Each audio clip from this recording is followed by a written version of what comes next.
Selamat pagi teman-teman. Perkenalkan, nama saya Krismananta Saputra Purba. Kali ini saya akan membahas materi mengenai Computer Based Introduction atau CBI model simulasi. Materi pertama yang akan kita bahas yaitu pengertian Computer Based Introduction atau CBI. CBI ataupun Computer Based Introduction merupakan sebuah pembelajaran terprogram yang menggunakan komputer sebagai sarana utama atau alat bantu yang mengkomunikasikan materi kepada siswa. CBI pada pembelajaran memiliki manfaat yang signifikan pada proses pembelajaran. CBI juga memiliki kelebihan dan kekurangan. Pertama-tama, kita akan membahas kelebihan dari CBI. Kelebihan pembelajaran berbasis komputer. Pembelajaran berbasis komputer mempunyai beberapa kelebihan. Pada tahun 2011, Wena menyebutkan ada 8 kelebihan maupun keuntungan yang akan diperoleh dengan pembelajaran berbasis komputer.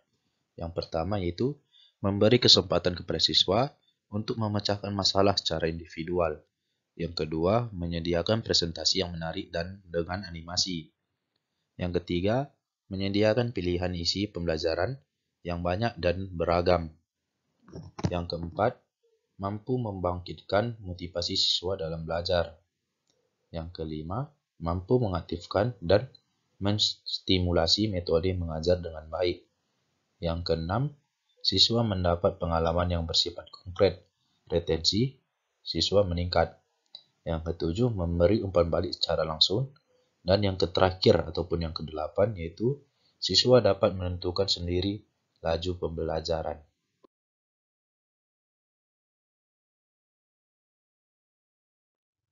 Di samping itu, pembelajaran berbasis komputer juga memiliki beberapa kekurangan.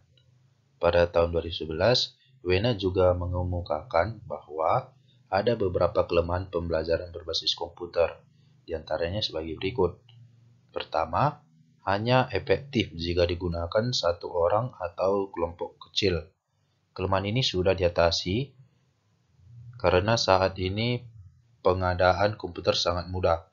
Yang kedua, jika tampilan PC isi pembelajaran tidak dirancang dengan baik atau hanya merupakan tampilan seperti pada buku teks biasa, pembelajaran melalui media komputer tidak akan mampu meningkatkan motivasi belajar siswa atau siswa cepat bosan. Yang ketiga, guru yang tidak memahami aplikasi program komputer tidak dapat merancang pembelajaran lewat media komputer. Ia harus bekerja sama dengan ahli program komputer, grafis, juru kamera, dan teknisi komputer. Contoh dari Computer Based Introduction ataupun CBI yaitu model simulasi. Baik, materi selanjutnya yang akan kita bahas yaitu pengertian dari model simulasi.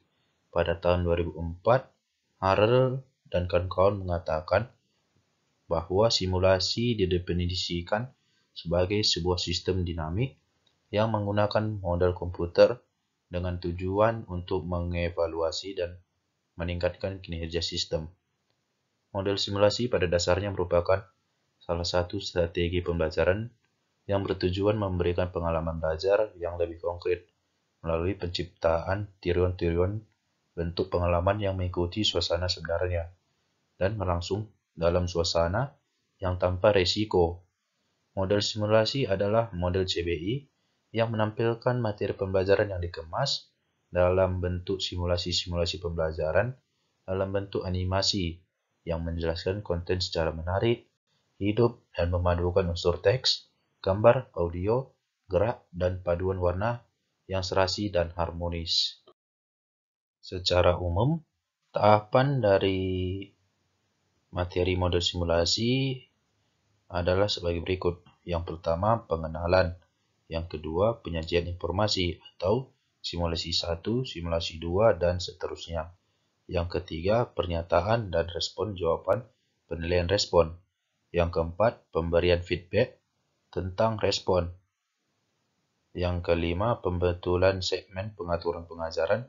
dan yang terakhir yaitu penutup.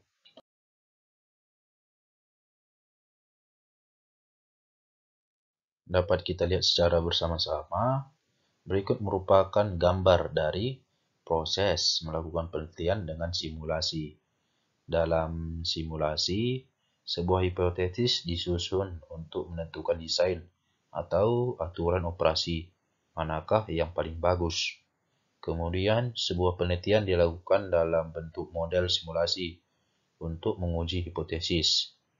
Dan pada tahap akhir, hasil simulasi dianalisis dan selanjutnya kesimpulan dibuat berdasarkan kepada penelitian yang sudah dilakukan.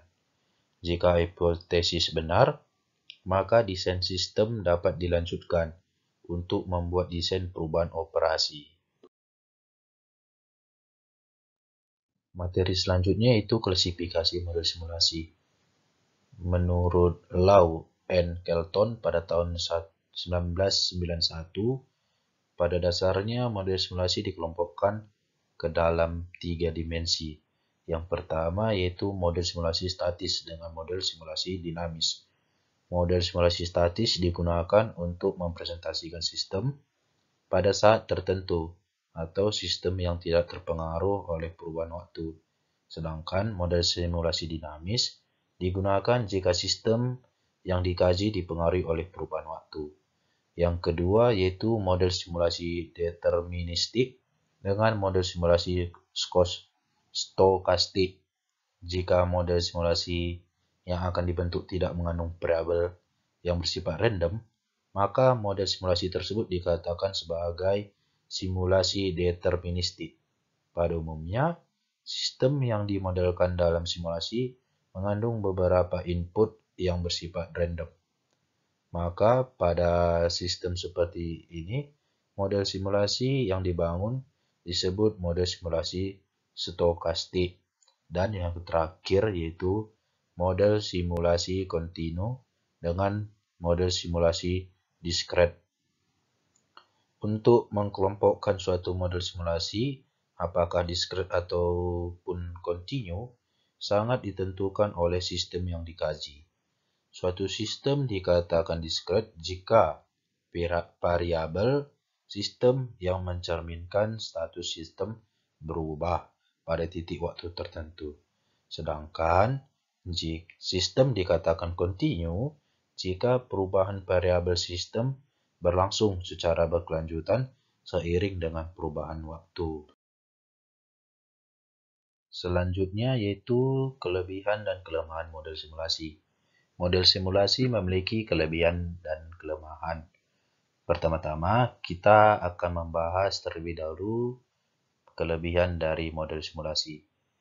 Model simulasi memiliki 6 kelebihan, di antaranya sebagai berikut. Yang pertama, siswa dapat melaksanakan interaksi sosial dan komunikasi dalam kelompoknya. Yang kedua, aktivitas siswa cukup tinggi dalam pembelajaran, sehingga terlibat langsung dalam pembelajaran. Yang ketiga, dapat membiasakan siswa untuk memahami permasalahan sosial. Hal ini dapat diartikan sebagai implementasi pembelajaran yang berbasis konseptual. Yang keempat, melalui kegiatan kelompok dalam simulasi dapat membina hubungan personal yang positif. Yang kelima, dapat membangkitkan imajinasi. Dan yang terakhir yaitu membina hubungan komunikatif dan kerjasama dalam kelompok. Selain kelebihan model simulasi juga memiliki kelemahan. Ada 4 kelemahan model simulasi, di antaranya sebagai berikut. Yang pertama, relatif memerlukan waktu yang cukup banyak. Yang kedua, sangat bergantung pada aktivitas siswa. Yang ketiga, cenderung memerlukan pemanfaatan sumber belajar. Dan yang terakhir, banyak siswa yang kurang menyenangi simulasi, sehingga simulasi tidak efektif. Demikian yang dapat saya jelaskan mengenai materi Computer Based Introduction atau CBI model simulasi. Selamat pagi dan sampai jumpa kembali.